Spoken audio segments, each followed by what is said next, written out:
Hi, let's talk about augmented reality for iOS with ARKit, Xamarin, C#, and .NET. My name is Lee Angleston and I'm the Developer Relations Lead at Avanade.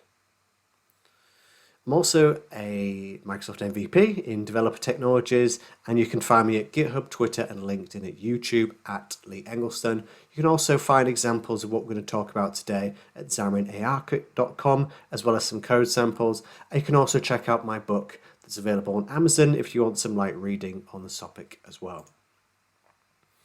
So just to give you an idea of what we're going to look at today, I prepared a quick example video. Here we can see the periodic table in augmented reality for mobile using ARKit. This is all written in C# and .NET, and what you can see is various 2D planes with writing on that are animating, they're moving around. I can move around and they'll maintain the position. I can click on my screen, that'll translate as I click onto the object in the experience, and I can change color, I can animate and stuff like that.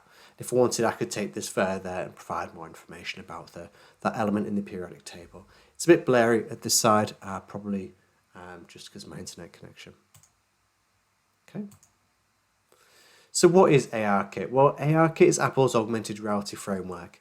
Now, Xamarin ported ARKit to .NET, so .NET developers could write C# to create augmented reality experiences for iOS. So what is Xamarin? Well, Xamarin was a cross-platform app development toolset.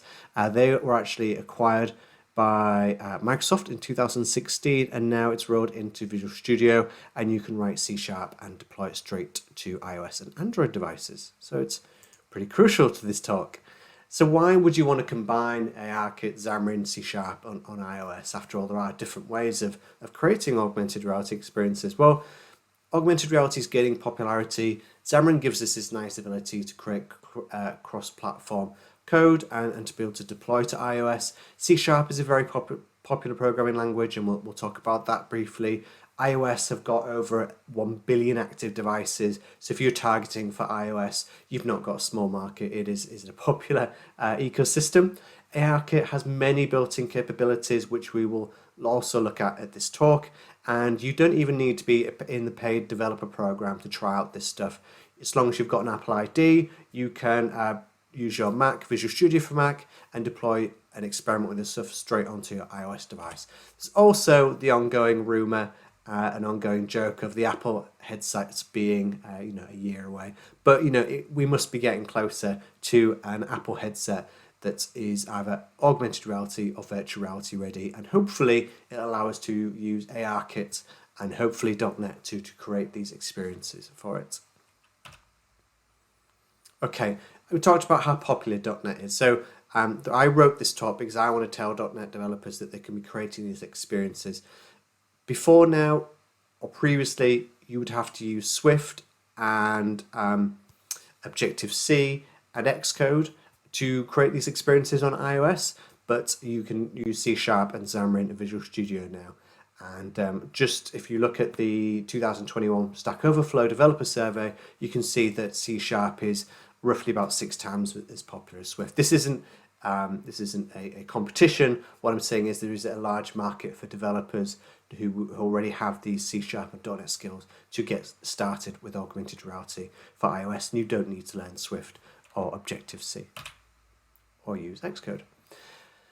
Okay, there was also some work done fairly recently by a chap called Oscar Farmer, who is an AR evangelist at Apple, and he compared quite a few different mobile AR frameworks, and it transpired that Apple ARKit has got a lot of features compared to some of its competitors.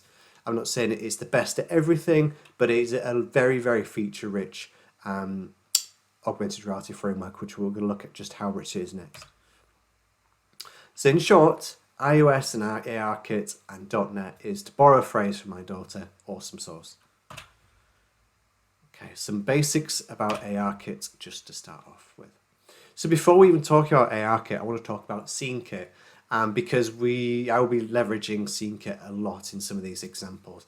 Now, SceneKit is actually Apple's 3D graphics framework, and with it, you can create 3D objects, you can animate them. It was built a lot for gaming and stuff like that. It even incorporates a physics engine and particle generator. And from it, we use in our ARKit augmented reality experiences, we use things like geometry, material, lights and cameras, but you'll see. So just to hammer home this marriage of SceneKit and ARKit, a lot of these things, they do work really well together. But you also see that anything that is prefixed with AR we get from ARKit, anything prefixed with SCN is from SceneKit, so it's very easy to tell which comes from what. So here we can see we've got things like tracking anchors and these nodes which we'll talk about, different geometries, these node actions we're going to talk about, and some of these configurations as well we're going to talk about as well. Also, credit to Ryan Davis for this slide. This isn't mine. He created that slide. It's a very good slide, in fact. So how does this happen? Well, the device uses something that's called visual inertial odometry, which is a very complex way of saying it combines software and the camera and computer vision, as well as a lot of the instrumentation on board the camera, things like the gyroscope, the odometer, and combines all them to project onto something that's called an ARSCNView, the feed from the camera, as well as combining with any objects we're placing into our scene. And as we move the camera around, it just knows to maintain the place of these things we've placed in the scene. Oh, that's the wrong way. Beg your pardon. Okay, so when the AR session is running in this ARSCNView, we pass it in a configuration, and that can be depend on the use case we're trying to do. If we're trying to detect faces or identify images or detect bodies in the scene, we might pass in a different type of configuration. And as that session's running, it's mapping invisible anchors to its surroundings so it can maintain its position as you're panning that camera around. The accuracy, it has to be said, depends on the environment conditions as well. So if you've got a very low light environment, as that session's running, your app's going to struggle to help maintain its location and anything you place in that scene. Similar can be said if you have a very reflective material, like glass or mirror. Also, any featureless environments it struggles with. So if you're in a very white room and you move your camera around, it struggles to understand its environment just because there's that lack of features for it to hook onto and realise to remember it was at different places. Whereas if you've got a very feature-rich environment, it's going to be able to remember what was over here, what was over there a lot easier as you move that camera around. Right, the coordinate system is very easy to work with. In fact, all you have to remember that 1F, and that's a floating point data type, is equivalent to 1 meter. Therefore, 0.1F is equivalent to 10 centimeters, and 0.01F is equivalent to 1 centimeters. You work with X, Y, Z. X is side to side, Y is up and down, and Z is backwards and forwards. Notice I mentioned backwards and forwards, not forwards and backwards, because it's a little bit of a gotcha. Which I found when I started out was I placed something in the scene with 1F, a value of 1F in the Z index, and I thought, well, that's going to place it a meter in front of me.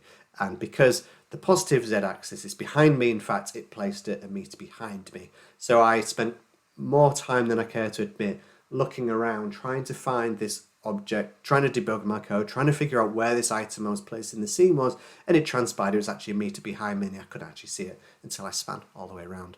So there's a little gotcha there.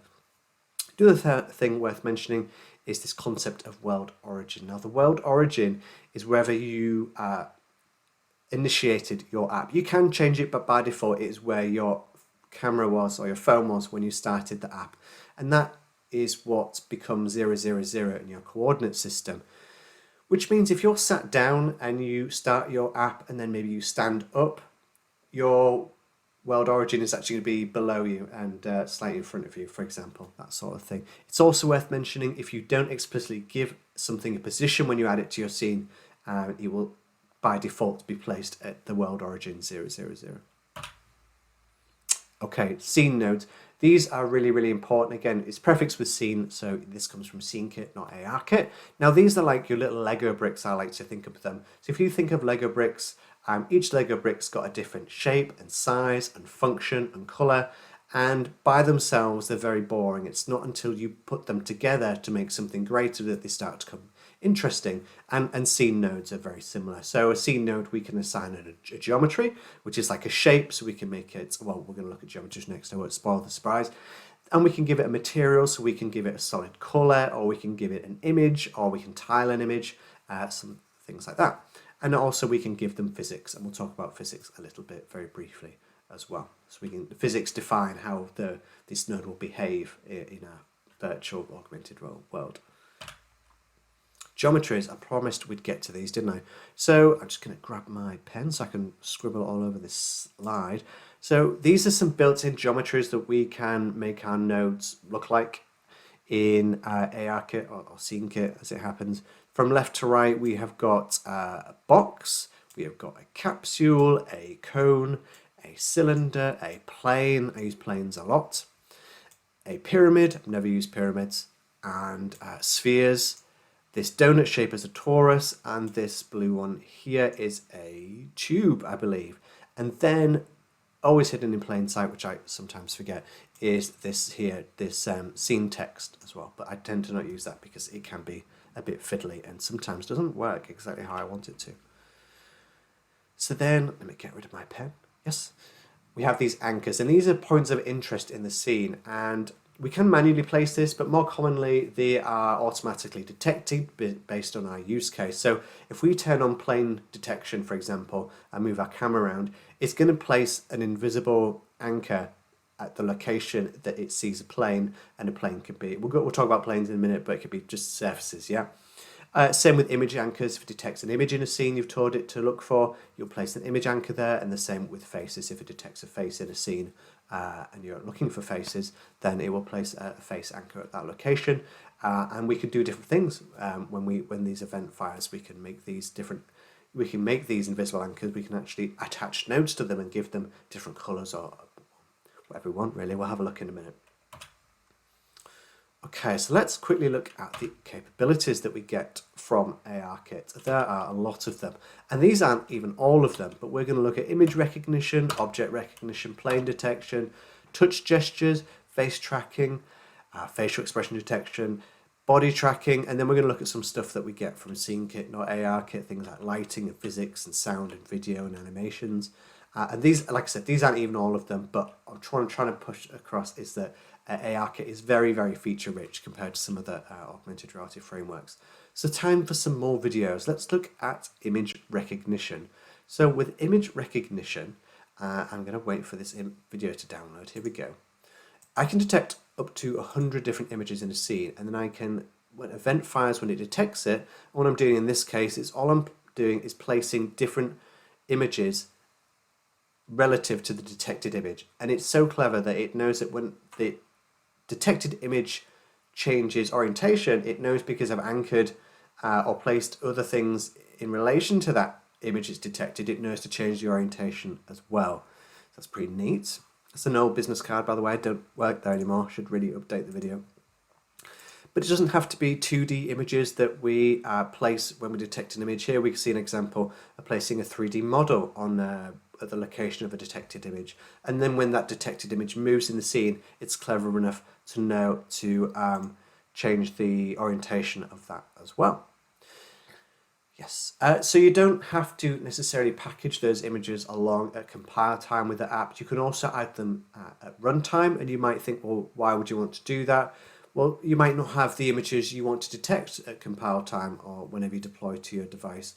So for example, you might develop an app that hits the Amazon API, gets the 100 bestsellers, gets the images of those 100 bestsellers, the book covers, and then when you're in a bookshop and you move your camera around and it detects the front cover of that book, you could then go off and make another call and gets the reviews and then shows that in relation to the book cover. So again, you can either package the images to detect or recognize at compile time or to runtime. Pretty useful for markers. Right, next slide. So as well as detecting images, we can also recognize objects. I've not actually done this much, I just ever so a little bit, and what you can do is you can enter scan mode and scan a 3D object, and what that's doing is scanning and recording the feature points of this 3D object and working out its rough shape and size and color and stuff like that, and it saves us away to memory or somewhere else if you want. And then you can enter recognition mode, and then you can provide it with the kind of like a point cloud, I suppose, of feature points, and it will, if it detects that combination of 3D feature points in a 3D combination, it will say, yep, that object that you scanned earlier is in this scene, it's at this scene at this location, and it's pretty neat. What else? We've got plane detection. Okay, so let's loop that. We can detect horizontal and vertical surfaces, so things like floors and walls. And you might think, well, why would we want to do that? Well, I've seen multiple apps that, for example, you can see what different wallpaper or different paints look like on your walls, or different flooring or different carpets. It's also good for product placement. So for example, if I've got an app that wants to show me what different furniture looks like in my room, it's no good if I've put a chair that's floating a foot above the floor or sinking into the floor. That's just not real, and we're going for realism here. So it's also good for defining the confines of our immediate location as well. So if you want to create a game and you want to limit that game to the 4 walls that surround you, it'd be really good if you could detect those walls. You also notice from the video that just like in real life, as you move around and you see things from different angles, it's constantly updating its understanding of that scene. So the floor or the walls, as you move around and see from different angles, it's saying, actually, that wall, that floor, it's a bit bigger than I realised, and that fires an event, and you can hook into that as well. And all I'm doing here is colouring the floor and walls in different colours, these planes that it's detecting. You'll also notice from this video that you'll see I've turned on this feature point debug flag, so you'll see lots of little yellow dots in places. And what that's doing is that's showing me just how many features that are in a particular location that the camera can spot. And this is really important because you'll notice in areas where there's not much in detail, it's struggling to find feature points, it's struggling to understand the scene or what it's looking at. When you see something with a bit more detail, like a chair or a poster compared to just a plain wall, you see more feature points, so it gets a better understanding of what that is and can remember it next time it sees it. Okay, next slide. Okay, so placing things in the world around us, this augmented world around us, would be pretty boring unless we could then interact with them. So in this example, I'm showing how you can use touch gestures. So I'm placing some images, which are just on 2D planes, onto the surface of my dining table that I've detected. And then what I'm doing is I'm touching the screen of my phone, and depending on how I touch my screen, depending if I'm swiping or panning or pinching or rotating or tapping or double tapping, it's translating those gestures into different things to do on those images. So if I'm touching an image and I move it around, it moves the X and Y position of them. If I'm rotating, it changes it on a particular axis, and if I'm pinching it, I'm telling it to scale, which is pretty neat. So we can interact with the stuff that we place in our scene. Now, along with ARKit, we also get face tracking right out the box, which is awesome. So we can track up to 3 different faces in a scene, and it's worth saying that this is facial tracking, not facial recognition. It knows that there is a face in the scene and can track it. It's not saying whose it is, so it knows that there's a face in the scene. It doesn't actually know it's mine, okay? I mention that because at time of recording, facial recognition was having a bit of a political upheaval. So yeah, it's not facial recognition without adding a load more custom code. So what are the uses of this? Have I got this on a loop? Yep. What are the uses of this? So cosmetics, which I believe is a very, very big industry. I've seen apps where you can try on different makeup and see what it looks like on the face without buying. I've also seen apps where you can try on different wearables such as glasses or hats, which is very useful if there's a global pandemic and everyone's locked down and not allowed to leave their home. They can still shop for things like this. So as well as facial tracking, we have facial expression detection built right into ARKit, and that allows us to track over 50 different facial movements, and I've just listed a few here. So things like it can determine if your different eyes are blinking, if you're raising your brow, if you're opening your mouth, if you're puffing your cheeks, sticking your tongue out, stuff like that, flaring your nostrils. And it does this, use it on a floating point scale from 0 being you're not doing this at all to 1 being your mouth is completely open, or just, you know, very, very high degrees of accuracy in between. In fact, I believe this is how the animojis on iOS work. It's using the same sort of underlying technology. So if your face looks like a poo and you or a unicorn or a dog or a shark, if you're blinking and it's translating that and animating that that animoji, that's how it works. This sort of technology, and you don't have to have this mesh on either. This is just kind of like a debugging tool again that I've just turned on so I can see which parts of the face it's detecting, and I'm just change the mesh color when you detect different parts of my face are moving. Next slide, come on. Right, we also have, if it wants to play, body tracking. So it does this in real time, and what it does is it can track what's that, 9 different, I think, major joints, which are these kind of blue tennis ball shaped spheres in the scene, and then from that it can infer the location of other joints. And what you can do is then it will just follow those around, by the way. I don't have to constantly be updating the XYZ coordinates. It knows just to, that's what you're interested in, it will just follow it around. So you can do things like rigging an overlay of another 3D model and you look like a giant robot or Santa Claus. But more usefully, I've seen an increasingly high use of fashion and wearables where people are trying on some fashion designing as well, some fantastic dresses and outfits, all in augmented reality, so you can try them on without actually trying them on. Also useful for healthcare, so I've seen this used with, for example, seeing how people sit so they're not bent over and putting too much pressure on their lower spine. I've also seen this on exercise, because we know the location of all the major joints and their relative angle and position and distance away from each other.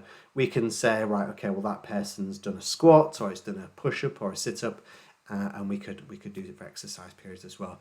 And at any given time, we can find the XYZ location of any of these joints here listed in the bottom right. Pretty neat stuff. Okay, on to something which isn't from ARKit, it's actually from SceneKit, but it is really important, so I need to mention it. So it turns out that lighting is really important for realism.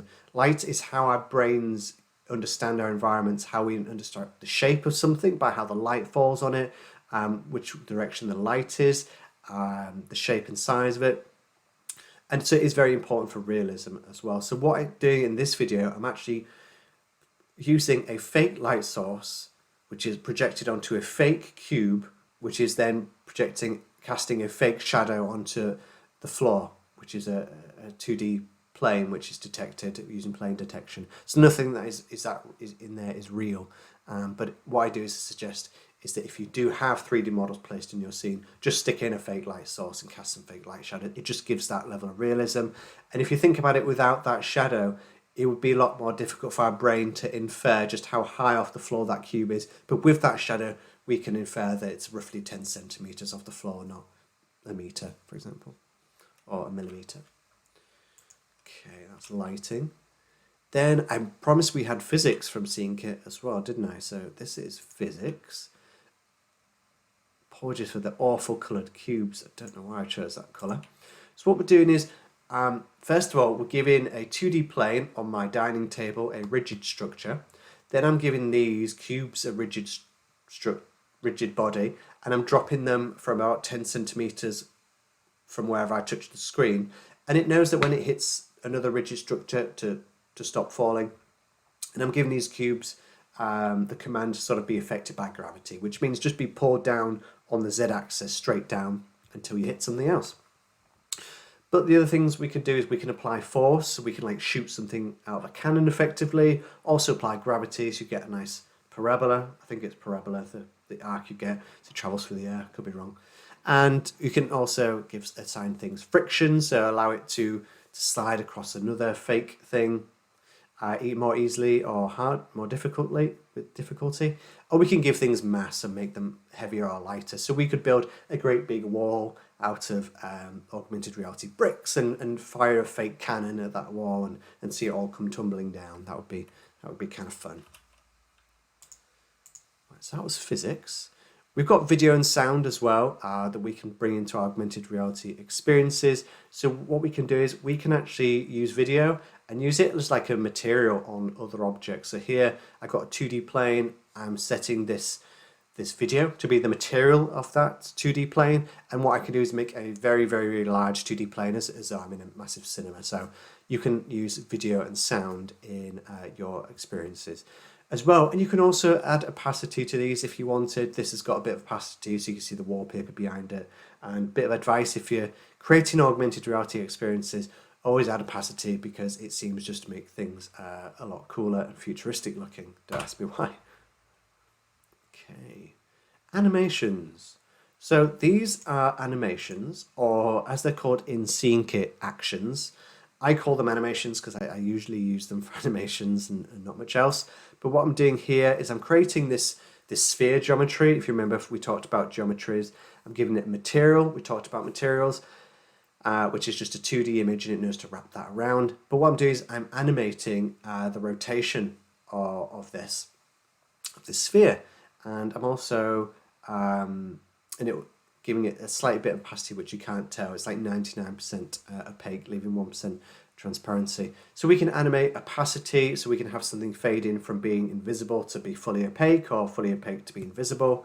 Or we can animate the location to go from point XYZ to another point XYZ. Or we can animate the scale, so something from being very small to big, or vice versa. And we can repeat these as well. So we can say repeat this animation or action once, repeat it X number of times, or just repeat it over and over again forever. And these animations can be eased. So we don't just have to go from 0 to 100 miles an hour like that. We can turn on easing so it will accelerate to the speed of the animation we want and then slow back down afterwards. And these actions or animations can be sequenced together. So we can say do action A, B, then C. So we can say fade something in, then move its position, and then shrink it. Or we can group them together and we can do them all at the same time and say fade something in as you make it move position and make it bigger as well at the same time. So we can combine the sequencing and grouping of these animations. Ooh, that's not what I wanted. Okay, so let's have a little look at the code for that example. A lot of this is very quite boilerplatey code. There's this magic ARSCNView that we talked about earlier. So what happens is we add this to the subview of the view after we've instantiated it in the constructor. Do I want my pen? Yeah, okay, let's get my pen. Then when the view is loaded, we set this scene views frame to be this views frame. I'm not entirely sure what that does, but you don't have to, it just works. And then when we run the session on this scene view, we pass it in a tracking configuration with some properties set. I'm actually setting plane detection here to say detect me horizontal planes. I don't actually need that in this example, so I should really remove it. Otherwise, I'll be using up CPU cycles looking for planes when I don't need to.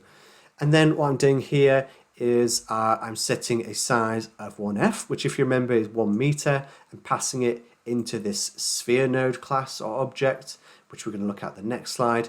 And I'm adding that as a child node of the root node of the scene view. And that's how you just add something to the scene. And as you remember, because we didn't set its position, it will put it at our world origin. So we'll need to kind of take a step back to be able to see it. Otherwise, it will just be where we started our app in our camera. Okay. Have I got my marker still? Yep.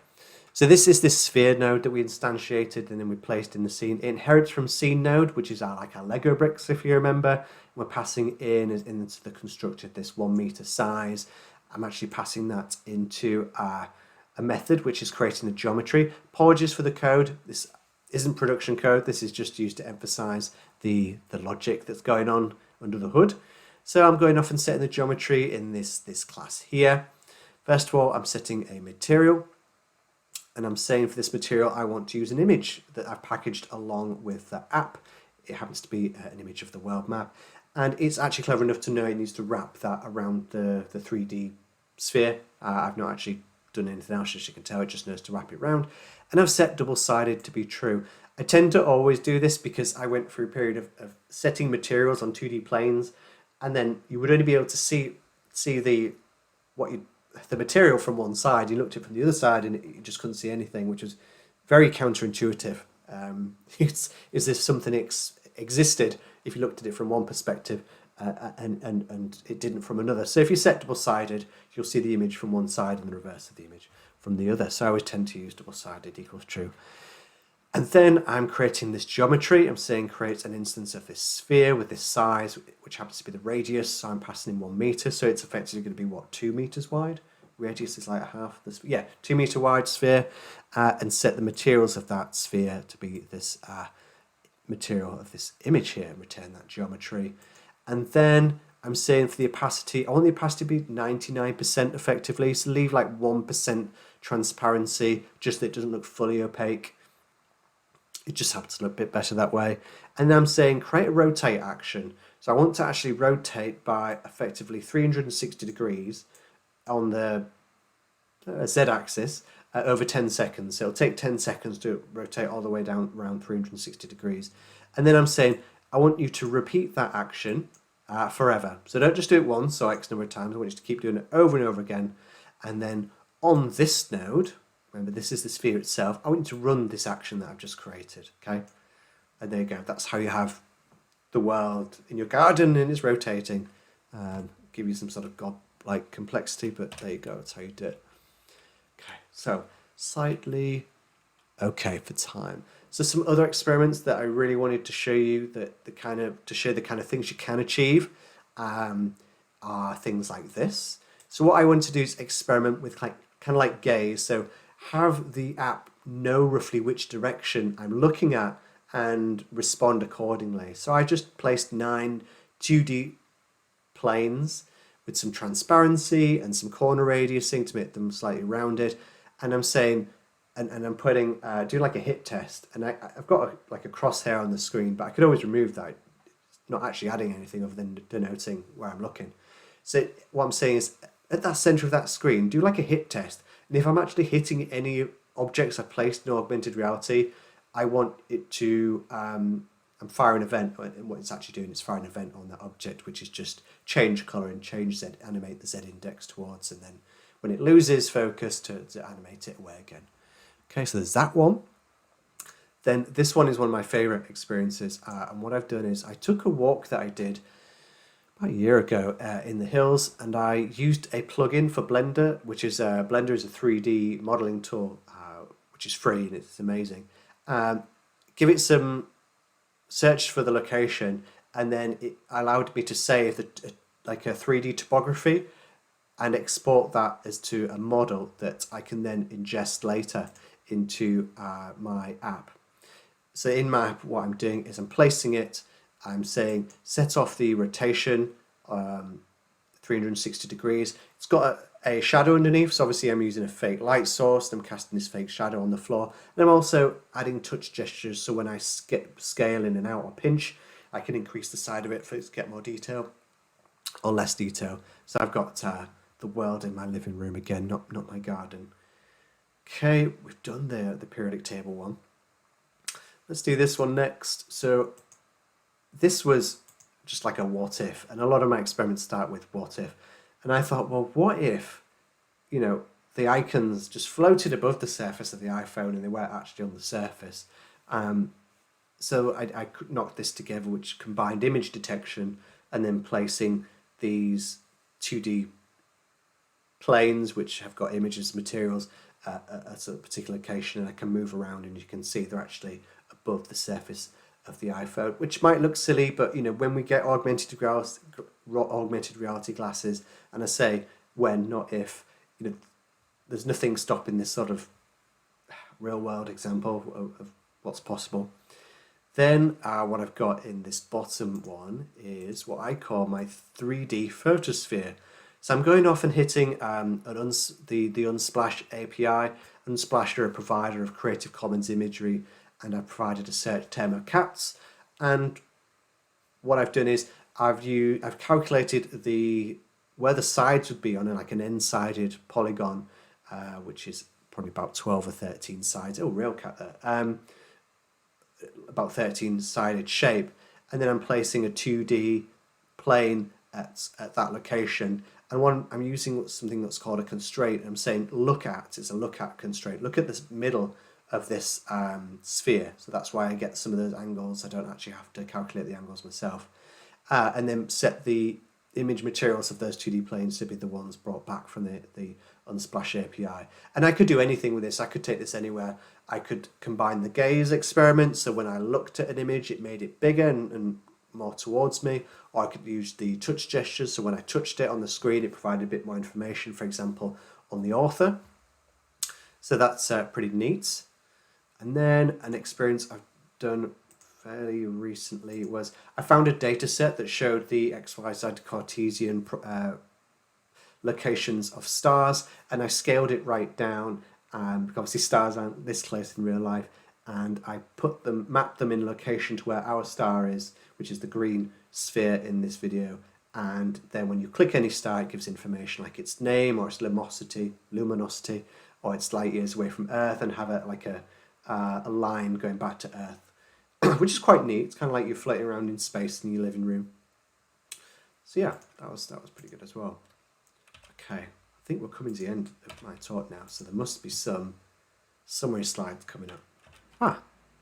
Right, so the summary is, if you're a .NET developer, and there is a lot of us, we can develop AR experiences for iOS devices, and we've got over 1 billion active iOS devices using Visual Studio for Mac and C# today. So just go off and experiment, try it out, report back. This technology is going to get more popular. Please play with it, see what you can go and create. And the last thing I'll say, I think, is if you want more information, go check out Xamarin, ARKit.com. It's got other examples of similar experiences, so some additional information, even some code samples and more videos. I've also created an app in the App Store. I wanted to prove that I could write this in C# and get it in the App Store. So if you search for AR samples, you'll be able to find that in the App Store. And also, again, I just thought I would plug my book. It is a really good way of getting into this field. And also, just to remind you that I'm Lee Engelston at GitHub, Twitter, LinkedIn, and YouTube. So do please feel free to reach out. And I'd just like to say thank you very much for watching this talk.